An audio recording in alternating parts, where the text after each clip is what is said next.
Hello everyone and welcome to a new MacLord video. Today's theme is how to beat Konami's terrible skill design, Hero. So I don't know if you've noticed, but Hero has become the most popular deck on ladder, possibly the most popular deck in the history of Duel Links. Everybody's playing it, no matter what rank you are, it is very likely that you'll encounter a Hero opponent. And the deck is not just super popular, it is extremely good. In fact, it is the best deck of the current metagame and possibly the best deck going into the February 2025 KC Cup, which is great because everyone loves playing against it so much. Some of you might be unfamiliar with Duel Links to the point where you're asking yourself, why is Hero so good?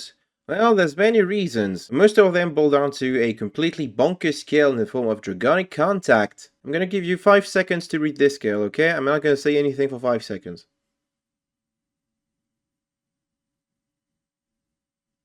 Have you read it? Good, because it's even worse than you think. This skill basically says so as long as you have a level 10 or warrior monster to discard, you get to bring back an armed dragon level 10 monster or rainbow dragon or Neos. You get a free poly, once per duel you get a super poly. No, sorry, not once per duel.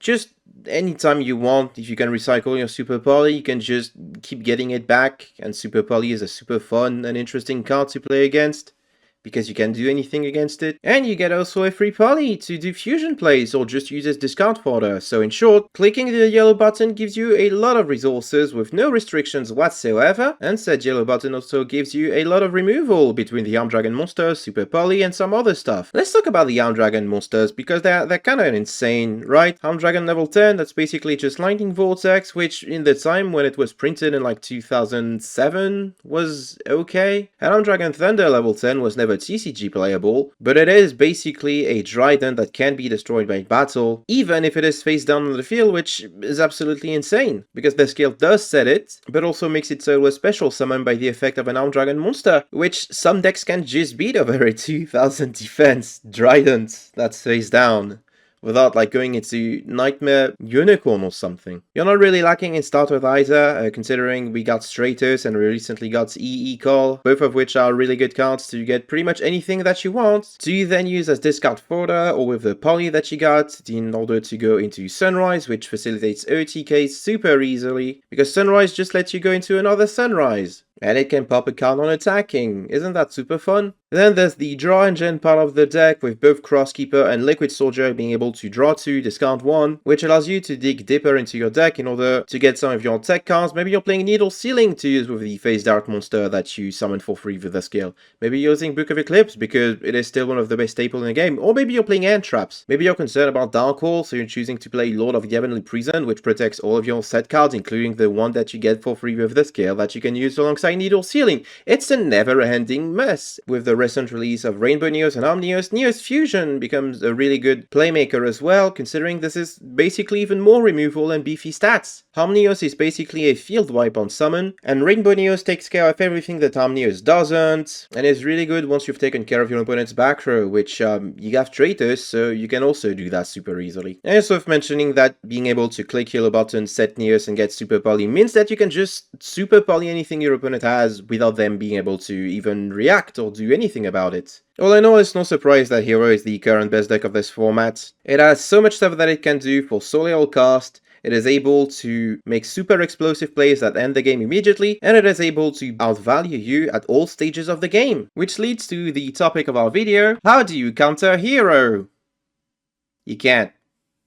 Thank you for watching. All jokes aside, before I go into the meat of this video proper, I want to talk about two things. First and foremost, most of you are not subscribed to my channel, and this is making me very sad, because I hope that you still enjoy my content regardless, and I would like you to subscribe if you do enjoy it. So if this video is any helpful to you whatsoever, please make sure to like, comment, and subscribe if you have not already. And if it is not helpful to you, subscribe anyway. Maybe my next video will be better. If you'd like to support me further, you might have noticed that I've been posting a lot about my cat Mako lately. Long story short, I had to take him to the vet several times since Monday to find out that he has a gastroenteritis, which is basically the scientific word for stomach hurt. because he had to go through several scans, receive several injections, was hospitalized for a night. My vet bills for just this week have accrued up to 800 euros, so if you have the means to do so and would like to support me financially, please feel free to make a donation on my Ko-fi page, the link is in the description. I will keep you all updated on Marco's state. He is doing pretty good at the moment, he's still a bit woozy from all the injections and anesthesia that he received yesterday, but he hasn't puked again since yesterday, he's been drinking fine, and we are taking good care of him. Now back to the video. Remember when I said a couple of minutes ago that you can't really counter a hero? What I mean by that is, back when Tachyon was tier 0 and the indisputable best deck in the game, you still had some ways to deal with Tachyon, especially if you were going first. Mischief of the Gnomes was hailed as one of the Hail Mary cards that would just shut the deck down immediately,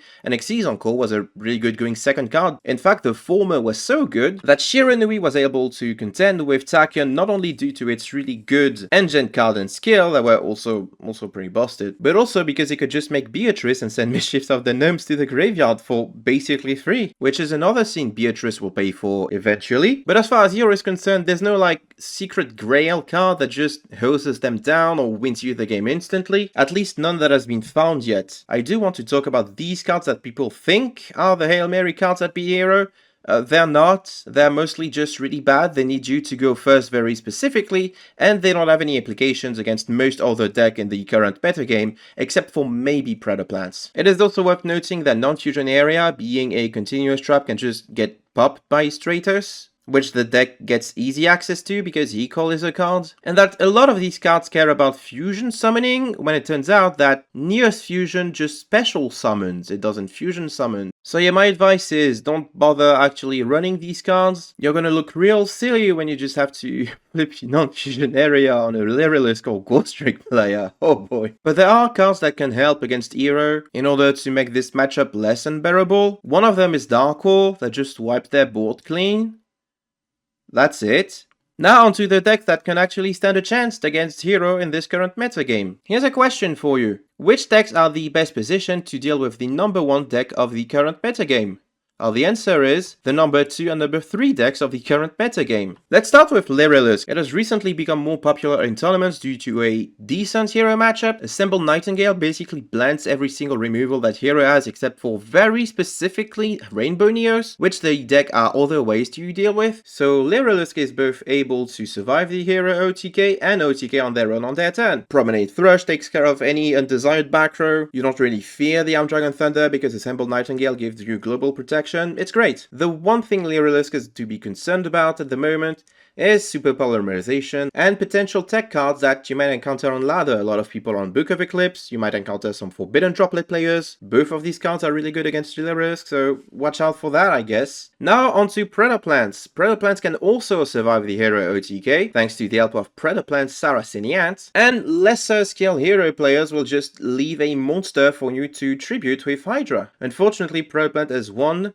crucial flaw: it can't deal with a set Dragon Thunder level 10 super easily. Better hero players will just set Dragon Thunder level 10 pass, which you have to go into Nightmare Unicorn, which is a huge drain of resources that might actually get countered by your opponent as well. So watch out for that. I've also seen people mention some success with Shark very specifically, because it turns out that having water monsters that can be destroyed by battle card effects is pretty helpful in a game where we don't have absolute zero. The issue with Sharks is that it's not really good against all the decks in the current metagame, much like the following deck, which is going to be Unchained. Turns out the monster that the hero player clicks yellow button to skill summon is considered a special summon for the effect of Unchained Soul of Rage. Did you know that? Also, most of hero players' removal is destruction. Well, yes, thank you, I would like my cards to be destroyed, please. There are also other decks that can outvalue hero. I'm thinking specifically of Sky Striker and Shadol, but these decks are a little bit harder to pilot optimally, and since you're not going to be playing the better deck, you need to be playing better.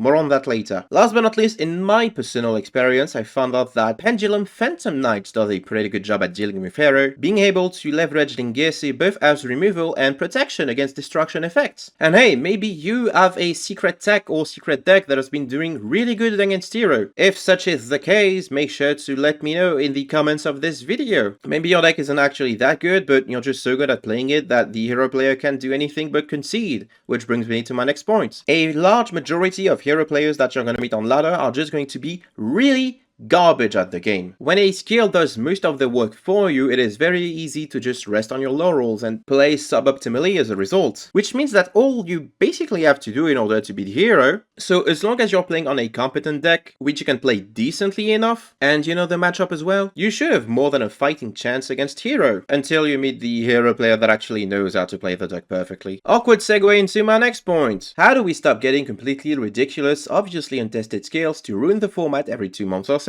There's a very simple answer to that. Tell Konami to go fuck.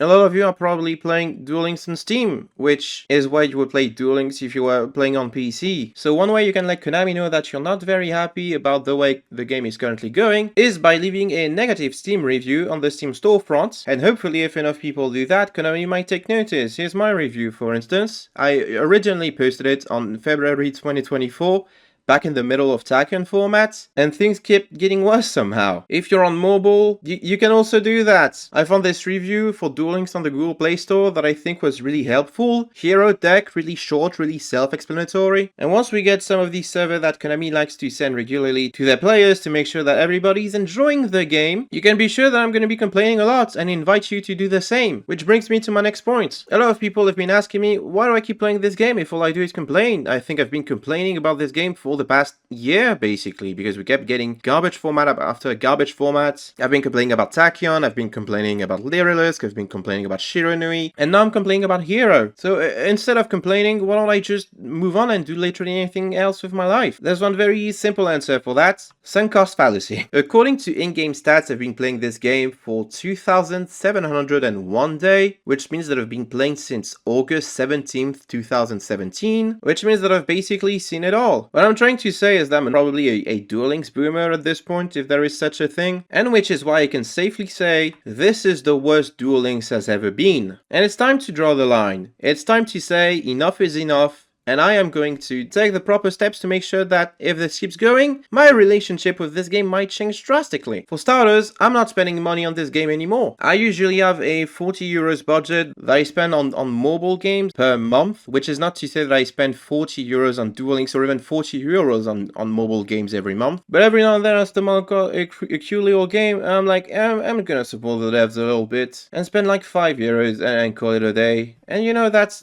decent enough. I'm not gonna do that for Duel Links anymore. I can't financially support the garbage that we've been getting for the past year anymore, and I would have made this decision even if I didn't have gigantic vet builds to cover for anyway. And it makes sense too, because like think of it this way, even if we're getting more Salamangreat and Battling Boxer support, both of which I'm really interested in, why should I bother paying for these new cards and decks when they're not gonna be as good as the hero stuff that we currently have and which is currently dominating the game? It just doesn't make sense. So my hope is that more people start thinking this way as well, less in terms of FOMO and more in terms of this isn't worth it because I already have the clear best deck in the room, and that a Konami executive is going to be like, ah fuck, maybe boosting hero to the point where we made everything else unplayable wasn't such a good idea. Anyway, thank you for watching this yapping video. There were very few notes on how to counter hero and mostly notes about how this is completely garbage, and if this thing doesn't get addressed, I'm just gonna quit Duel Links because I can't deal with this anymore. If you like this video, if it has been really helpful to you, let me know in the comments. Make sure to like the video and subscribe as mentioned previously. If you'd like to support me financially, you can still check out my Ko-fi in the video description. I would like to take this opportunity to thank Dingus, Outage Boy Zero, Jimmy, Zinnia, Yannick, Seal, Mark Lu, Fortuneleo 16, the Abyssactor Guru, and Orc Plice, also known as Duel Links Library, for their support on Ko-fi. It really means a lot to me that you took time out of your day and money out of your wallet to help me with my bills. And that's it, that's the video. Thank you for watching once again. Take care everyone. I will see you all next time.